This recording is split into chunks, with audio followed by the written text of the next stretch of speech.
Warren Baker is at the Final Four. Bake, good evening. How are you? Hey, Kyle. How are you, buddy? We're doing great. Thanks for coming on. How many years is this for you now at the Final Four? Number 39. 39. So how many has there been more in Indianapolis than any other place, or where have you gone the most? No, I think it's Indianapolis because they have to have it here about every 4 to 5 years.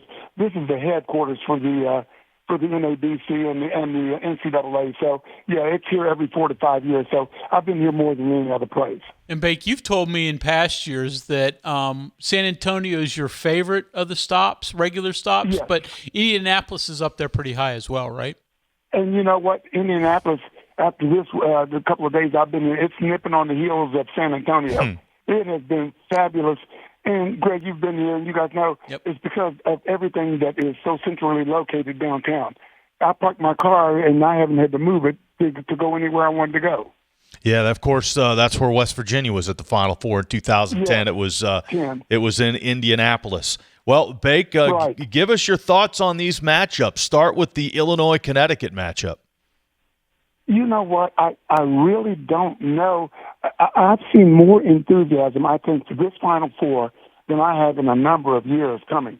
And I just think that it's so much of the unknown, especially after you take, UConn coming back. Got to meet Josh Mullins, Braylon Mullins' dad today. Really? Really a nice guy, very humble. I mean, you can tell the kid deserved what he got. I'm not a big UConn fan, but, you just never know, and I really don't know. I think any of the four have a chance to win this doggone thing. So any of the four could win it, but a lot of people perceive that the Michigan-Arizona semifinal, that winner is going to have a market opportunity to emerge as the national champion. Are you discounting that, or is that the prohibitive favorite? Well, no. You know what? No, I agree with you 100% there. But after they beat up on each other in that game, how will they come out for the final? A lot of people are saying, well, yeah, that might be the championship game. Well, you know what? If you discredit Connecticut, who has been known to win these, Illinois, who's coming in and feeling really good about themselves, you just really don't know. Yeah. Bake, let me ask you this. You referenced the Mullins shot with that incredible comeback and UConn's win. Where does that rank in your mind among the all-time great shots? For me, I've got Chris Jenkins hitting the shot for Villanova to win the national championship. That's number one, but obviously Christian Laettner, the shot, that wasn't a national championship shot. But where did, in terms of all-time great NCAA tournament moments, where does that shot rank in your mind? Yeah, I think it's second. Here's a kid that had been struggling all ball game, comes and hits that shot, and it wasn't a layup.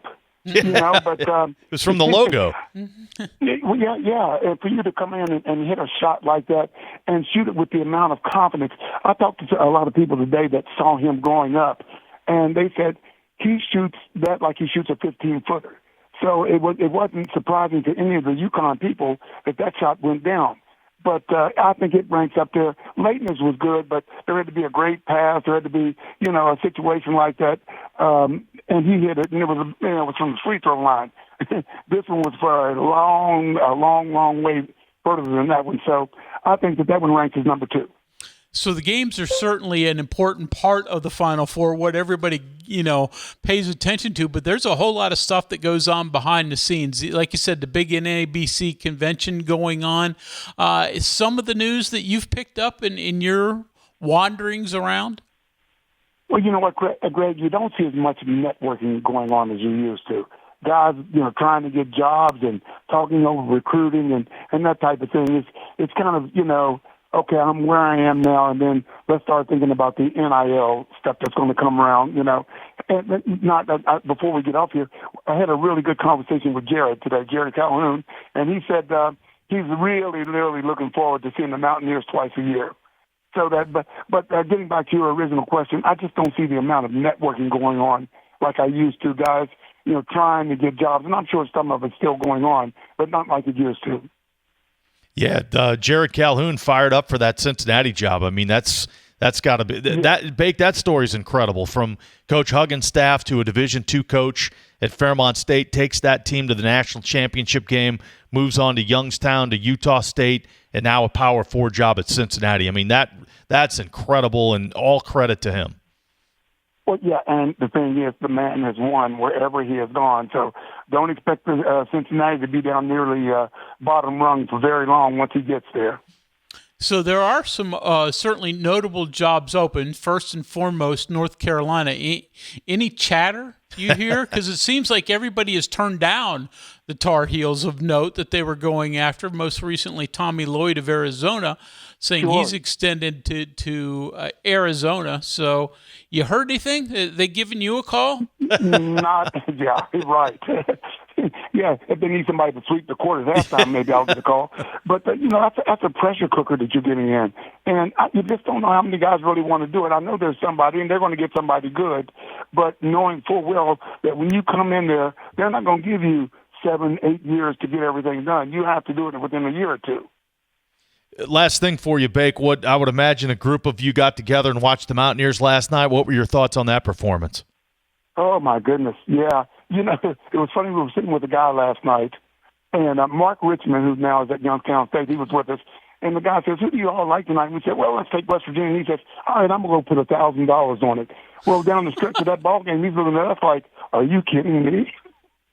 And sure enough, the Mountaineers came back. I was finding today, he says, yep, I'm putting another $1,000 on them tomorrow. But, yeah, I think we're going to be okay. It should be a good ball game. We're 1.5 point favorites, so I think we'll be okay. Very good, Bake. We appreciate your time. We certainly hope you enjoy yourself, and maybe we'll check in on Monday. Does that sound good? That's not a problem. Well, I am coming back on Monday. Oh, okay. But, yeah, but no, that's no problem. I'm going to be back early, so I'll have some good if you want me, just all you got to do is give me a call. All right, very good. Bake, thanks. We appreciate it. Enjoy yourself. All right, guys. Take care. Warren Baker there.